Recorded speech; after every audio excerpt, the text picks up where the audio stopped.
Bonjour à tous, coucou, j'espère que tout le monde va bien. Je voulais revenir cette fois-ci, non pas sur l'affaire du petit Émile, enfin sur la disparition du petit Émile, mais sur l'affaire Palmade, que j'avais évoquée il y a plusieurs mois de ça. Donc pour rappel, hein, Palmade est responsable d'un accident de la circulation qu'il a provoqué sous l'empire de la drogue et de l'alcool et peut-être des médicaments également, en état de récidive légale, et donc il avait provoqué de forts dommages chez la famille victime, hein, puisque l'oncle a été est partiellement handicapé, avec potentiellement des séquelles irréversibles. La jeune mère avait perdu son enfant, et le fils de l'oncle, hein, qui a 6 ans, je crois, est susceptible d'avoir de lourdes séquelles, potentiellement également irréversibles. Donc de graves séquelles, hein,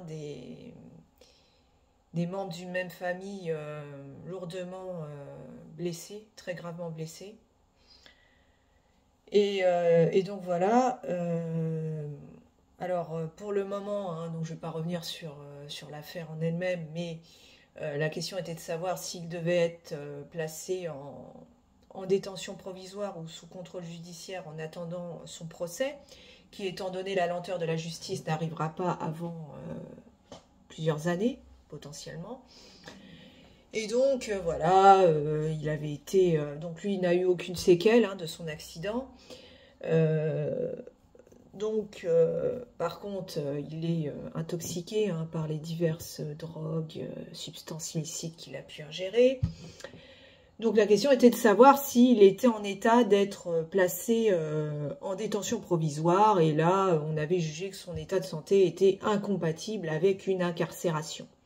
Donc il avait été uniquement placé sous contrôle judiciaire. Donc il avait fait pas mal d'hôpitaux en Île-de-France, hein. Il a fait la tournée des hôpitaux, hein. C'était assez impressionnant, hein. Il était allé à Villejuif, au Kremlin-Bicêtre, au sein d'une unité d'addictologie, hein, pour le soigner de ses addictions. Sachant que jusqu'à présent, toutes les cures qu'il avait pu suivre n'avaient pas du tout été efficaces. Là-dessus, s'était greffé un pseudo-AVC. Hein. Je dis pseudo parce que est-ce qu'il a réellement eu un AVC?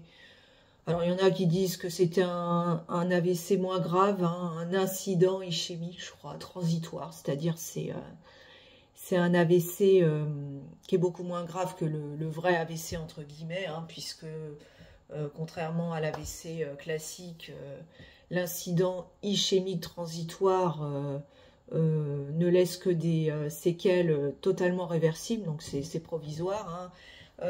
Donc il était plus ou moins en bonne santé, on va dire, mais malgré cela, il n'a jamais fait un jour, il n'est pas allé en détention provisoire, il n'a pas été incarcéré. Et donc, on a dit, oui, mais il faut le soigner, hein, il faut le soigner de son addiction à la drogue, hein. Donc voilà, il était placé sous contrôle judiciaire à l'hôpital. Et puis petit à petit, les mois passant, son contrôle judiciaire a été, comment dire, est devenu plus light, hein, les conditions de son contrôle judiciaire. Donc il a été autorisé à quitter l'Île-de-France pour rejoindre la région de Bordeaux, où il y a des membres de sa famille et des proches à lui. Pareil à l'hôpital, donc toujours placé à l'hôpital, mais petit à petit, il n'était pas obligé d'y rester 7 jours sur 7, il avait sa permission du week-end, on se croirait en colonie de vacances, c'est cool. Et puis, petit à petit, il était même plus obligé de rester à l'hôpital toute la semaine. En gros, il y allait quand ça l'arrangeait pour suivre sa cure de désintoxication, hein. Voilà, quelques jours par semaine, puis un peu, voilà. Donc au final, il s'est retrouvé totalement libre de ses faits et gestes. Il était libre d'aller et venir où il voulait, hein. Et puis c'est ce qui a fini par arriver. Donc au mois d'août, comme il était libre de ses faits et gestes, il n'a rien trouvé de mieux que de passer la soirée dans une discothèque très prisée apparemment sur Bordeaux. Hein, voilà. Et donc, évidemment, ce qui devait arriver arriva. Il a été filmé dans cette discothèque, hein, cette boîte de nuit, donc où il avait l'air plutôt détendu, hein, en train de boire des boissons évidemment alcoolisées. Et puis, il a été également aperçu au petit matin à déambuler dans la rue. Pas le pas alerte, hein, mais au contraire, plutôt la démarche hésitante, hein, la démarche de quelqu'un qui est clairement sous l'influence de l'alcool et voire de la drogue ou d'autres traitements médicamenteux, hein, puisqu'on sait bien que le mélange cocktail et médicaments ne fait pas bon ménage, ça fait plutôt un cocktail détonnant. Hein. Donc il avait le regard hagard, hein, il déambulait la démarche hésitante, et là il a été filmé donc en train de s'adresser à une voiture qui était garée sur le bas-côté au petit matin. Alors je ne sais pas si c'était un VTC ou juste une personne qui s'était garée là provisoirement. Il a peut-être cru que c'était un taxi, donc il s'est adressé à cette personne en lui tenant des propos absolument inintelligibles, c'est-à-dire qu'on ne comprenait absolument rien à ce qu'il disait. Le type s'est barré ensuite en voiture, hein, ça paraît normal. Bref, tout ça pour dire que, preuve en est que le traitement qu'il suit n'est absolument pas efficace. En même temps, s'il suit un traitement pour soigner ses addictions, mais que de l'autre côté, il continue à boire de l'alcool et à prendre d'autres substances illicites, c'est sûr que ça risque pas de marcher. Bref, comme ça la foutait mal et que ces images ont fuité dans les médias, Palmade aurait demandé à retourner à l'hôpital, hein, pour se faire soigner. Je pense plutôt que c'est ses avocats et ses proches, son entourage, qui l'ayant vu dans un piteux état et totalement ridicule, lui a fortement suggéré de retourner à l'hôpital. Bon, après, je suis pas sûre qu'il y soit toute la semaine. Bref. Tout ça pour dire que là, on a appris, hier, je crois, par l'intermédiaire des médias, que l'enfant que la jeune mère portait, hein, voilà, elle était enceinte de 7 mois, donc il s'agissait de savoir si cet enfant était né viable au moment de la naissance, et donc là, un groupe d'experts, hein, qui est mandaté par la Cour de cassation, donc des médecins légistes, a rendu son rapport qui indique que l'enfant n'était pas viable au moment de la naissance.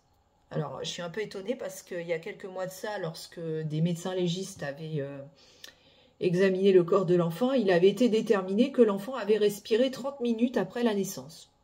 Et là, bizarrement, on nous indique que l'enfant n'est pas né viable. Donc, pour rappel, un enfant viable, donc c'est un enfant qui, au moment de la naissance, respire. Donc, il faut croire que il y a quelques mois, lorsqu'on nous a annoncé que l'enfant était viable, peut-être qu'il était sous assistance respiratoire, mais qu'il n'était pas capable de respirer par ses propres moyens. Voilà. Bon, en tout cas, il a été considéré comme non viable, et malheureusement, en droit français, lorsqu'un enfant n'est pas né viable, il n'est considéré comme ne pas exister aux yeux de la loi. Il n'a pas de personnalité juridique. Et donc, le chef de qualification qui était retenu à l'encontre de Palmade, donc l'inculpation pour chef de homicide involontaire à l'encontre de l'enfant à naître, est abandonnée, puisque cette charge est abandonnée, puisque l'enfant n'a pas de personnalité juridique. Pour avoir la personnalité juridique, et donc pour que le chef d'inculpation d'homicide involontaire soit caractérisé, il faut que l'enfant soit né viable. Or là, en l'espèce, il semble que l'enfant n'est pas né viable. Alors, il semblerait que cet enfant a respiré sous assistance respiratoire et que, attention, son cœur battait. Alors, il battait, il y avait encore un rythme cardiaque très faible, hein, avec des battements cardiaques très espacés, mais apparemment cela ne suffit pas pour considérer l'enfant viable, ce qui est une totale aberration. Une totale aberration puisqu'il a été rapporté que l'enfant, donc elle était à 7 mois de grossesse, la mère, et le fœtus in utero était en parfaite santé. C'est-à-dire que s'il n'y avait pas eu l'accident, l'enfant, à supposer qu'il soit né prématurément à 7 mois de grossesse, il aurait été parfaitement viable. Il n'avait aucun problème de santé. La grossesse se déroulait parfaitement bien. L'enfant était vraiment en bonne santé, in utero, et que là on nous dit que effectivement l'enfant est décédé avant de naître. L'enfant est décédé avant de naître, mais il avait quand même encore un battement cardiaque et il respirait sous assistance respiratoire. Enfin bon, bref.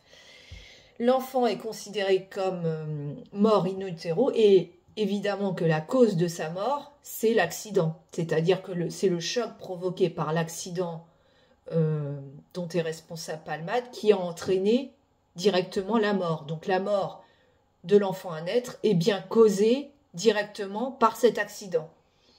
Donc après, le fait de dire que l'enfant, aux yeux de la loi, n'a jamais existé, voilà, n'a pas existé et que circuler, il n'y a rien à voir, étant donné que l'enfant, lorsqu'il a été extrait du ventre de sa mère, n'était plus vivant, eh bien voilà, il est réputé n'avoir jamais existé. Moi, je trouve ça incroyable. Donc là, il y a vraiment, au niveau de la loi française, je pense, une sacrée... un sacré problème. Enfin, voilà, on peut pas considérer que l'enfant n'était pas vivant. Voilà, considérer que l'enfant n'était pas vivant, enfin, n'existait pas. Et donc, abandonner le chef d'inculpation d'homicide involontaire, je trouve ça aberrant. Donc, ça, c'est une des particularités de la loi française, une des contradictions, hein, une des nombreuses contradictions, mais là, c'est particulièrement flagrant. Donc, évidemment, ça joue en la faveur de Palmade, hein, qui ne pourra pas être inculpé pour homicide involontaire. Alors, évidemment, son accident a entraîné des blessures graves chez ses victimes, donc il pourra être mis en cause pour avoir accident de la circulation, donc avec circonstances aggravantes d'être sous l'empire de la drogue, en état de récidive légale, et ayant provoqué des blessures graves, engendré des blessures graves, potentiellement avec des blessures, des séquelles irréversibles. Mais de là à considérer qu'un enfant qui était en parfaite santé, in utero, n'existe plus à partir du moment où il est né et qu'il n'était plus vivant, alors que le fait qu'il ne soit plus vivant est directement induit par l'accident, par le choc provoqué par l'accident, c'est une hérésie totale. Donc j'espère quand même que même s'il n'est pas inculpé pour homicide involontaire, en admettant que ce procès finisse par arriver, parce qu'on se demande même s'il va y avoir un procès, enfin je veux dire... voilà, il faudrait quand même prendre en compte l'existence de cet enfant qui allait naître en parfaite santé. Donc j'espère vraiment que ce sera pris en compte par la justice. Et donc ça concerne le volet accident de la circulation, mais il faut savoir qu'il y a également le volet dont on ne parle plus. Alors ça a disparu des radars, hein, le volet pédo, voilà. Ce volet-là, donc on a estimé que Palmade n'avait aucun contenu à caractère PEDO sur ses ordinateurs, tablettes et téléphones. Enfin, il y a quand même une personne qui a été mise en examen, c'était la personne qui organisait les soirées chemsex où participait Palmade, et où il se serait quand même vanté, hein, d'avoir à sa disposition 2 jeunes garçons, hein. Donc voilà, ça, faudrait pas non plus que ça tombe aux oubliettes et que ce soit également jugé, parce que là, c'est loin d'être clair. Et je pense que beaucoup de personnes savent que peut-être Palmade a certains penchants, mais que cela n'est pas mis sur la place publique, car Palmade pourrait révéler des dossiers autrement plus compromettants, visant notamment des personnes haut placées dans les sphères peut-être politiques ou des sphères de pouvoir. Donc il faut espérer que ça ne soit pas tombé aux oubliettes non plus, et que ça puisse être, que ce procès puisse avoir lieu tout simplement. Voilà, hein, sa grande amie Muriel Robin qui a déclaré récemment ne ne plus vouloir, ne plus être ami avec Palma, ce qui peut se comprendre, a quand même dit que elle savait, elle avait été au courant de certaines choses qui n'étaient pas en faveur de Palma, sans préciser quoi. Donc voilà. Il faudrait quand même que ce procès ne soit pas, ne tombe pas aux oubliettes et qu'il soit bien jugé pour ces faits-là également. Malheureusement, l'enfant, concernant l'accident de la circulation, l'enfant à naître n'est pas considéré comme viable, donc on abandonne le chef d'inculpation d'homicide involontaire. Mais j'espère quand même que la justice fera son travail. Affaire à suivre.